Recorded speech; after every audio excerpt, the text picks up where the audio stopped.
Assalamualaikum warahmatullahi wabarakatuh.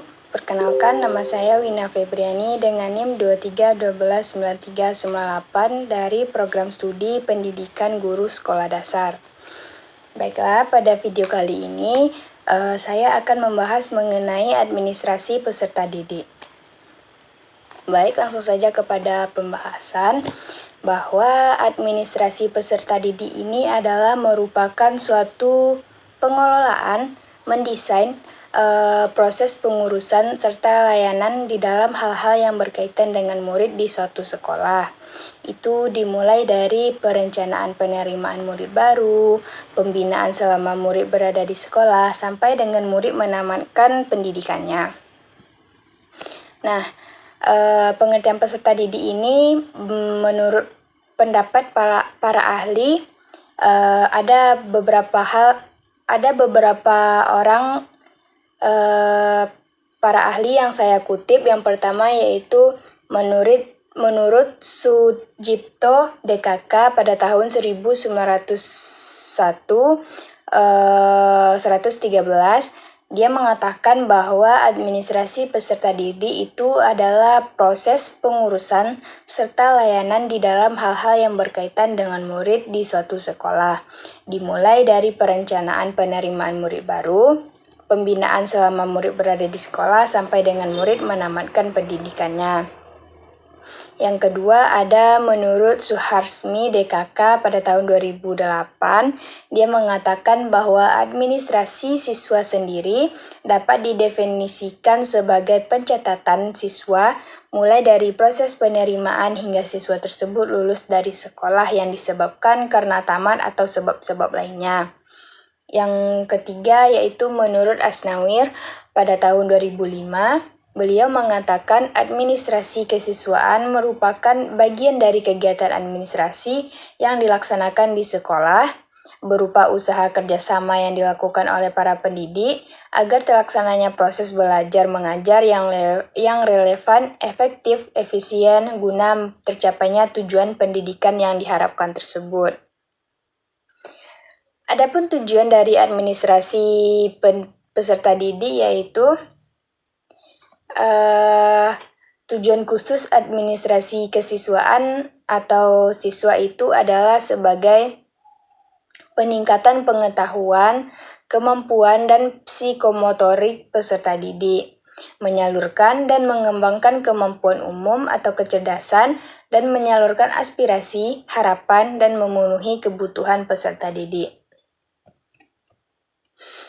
Kalau menurut M. Snow dalam Asnawir pada tahun 2005, tujuan dari administrasi peserta didik ini yaitu 1.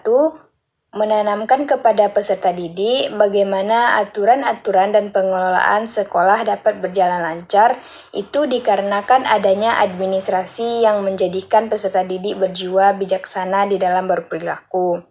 Yang kedua, membantu peserta didik di dalam mengembangkan dan membangun bakat yang ada di dalam diri peserta didik agar dapat tersalurkan. Yang ketiga, membantu peserta didik berkreasi dan berimajinasi dalam melahirkan karya-karyanya dan memberikan pemikiran yang kreatif.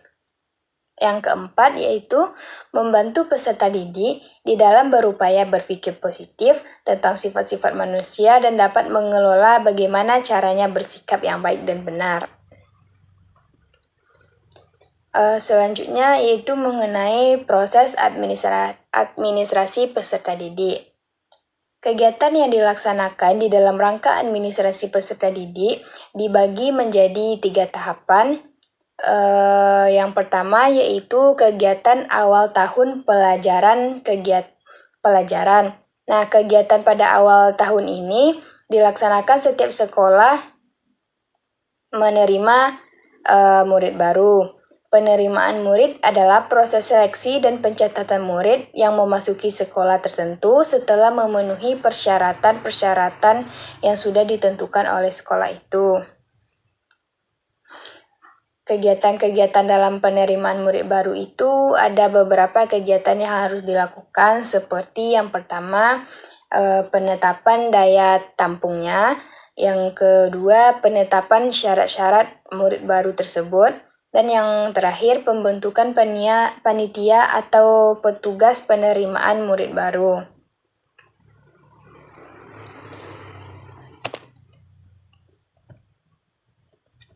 Yang proses yang ketiga yaitu selama tahun pelajaran kegiatan atau langkah lebih lanjut setelah murid diterima di sekolah. Itu bertujuan untuk membina murid tersebut sehingga mampu berkembang kemampuannya secara maksimal sesuai dengan tujuan sekolah tersebut. Pembinaan murid ini dilakukan agar murid mengenal lingkungan setempat mereka belajar dengan baik dan dapat menyesuaikan diri mereka dengan tuntutan sekolah yang mereka pilih. Dengan pemahaman terhadap lingkungan itu, siswa ini diharapkan dapat menciptakan keadaan di mana keadaan sekolah tersebut lebih tertib dan lebih mementingkan tugas-tugas belajarnya dibandingkan dengan kegiatan pribadi lainnya di sekolah. Di dalam rangka pembinaan murid ini ada beberapa hal yang harus diperhatikan, yaitu yang pertama, mengenai orientasi untuk murid baru. Kegiatan-kegiatan yang diberikan di dalam masa orientasi ini adalah perkenalan, penjelasan tata tertib sekolah, penjelasan tentang fasilitas sekolah. Nah, selanjutnya ada peraturan kehadiran murid. Beberapa alat yang dapat digunakan untuk melakukan pencatatan kehadiran murid ini diantaranya adalah buku absensi harian murid, papan absen harian murid, buku rekapitulasi absensi harian murid sekolah, papan rekapitulasi absensi harian murid sekolah. Juga ada promosi dan mutasi murid. Tata tertib sekolah merupakan salah satu alat untuk melatih murid mempraktekkan disiplin di sekolah. Dan yang terakhir yaitu mengenai ganjaran dan hukuman. Ganjaran itu adalah imbalan yang menyenangkan yang diterima murid karena prestasinya di dalam berusaha untuk mengerjakan sesuatu. Sedangkan hukuman adalah imbalan yang tidak menyenangkan yang harus diterima murid akibat tingkah laku mereka yang dinilai sekolah tidak pada tempatnya. Proses administrasi peserta didik yang ketiga yaitu akhir tahun pelajaran. Adapun kegiatan pada akhir tahun adalah seperti biasa yang sudah kita lewatkan dahulu, seperti pelaksanaan ujian nasional dan ujian akhir semester. Administrasi yang dapat dilakukan berhubungan dengan kegiatan tersebut, contohnya pelaksanaan ujian nasional dan kenaikan kelas. Selanjutnya ada peran guru dalam administrasi peserta didik. Di dalam administrasi peserta didik, siswa merupakan salah satu subsistem yang penting dalam sistem pengelolaan pendidikan di sekolah. Administrasi peserta didik dilakukan agar transformasi siswa menjadi lulusan yang dikehendaki oleh tujuan pendidik yang ditetapkan, dapat berlangsung secara efektif dan efisien. Administrasi peserta didik ini merupakan proses pengurusan segala hal yang berkaitan dengan siswa di suatu sekolah. Dalam administrasi peserta didik, guru lebih banyak berperan secara tidak langsung. Di antaranya contohnya, yang pertama, guru dapat dilibatkan dalam penerimaan murid baru dengan menunjuk mereka sebagai panitia penerimaan yang dapat melaksanakan tugas-tugas teknis mulai dari pencatatan penerimaan sampai dengan pelaporan pelaksanaan tugas. Yang kedua, peranan yang besar di dalam masa orientasi itu dipegang oleh guru.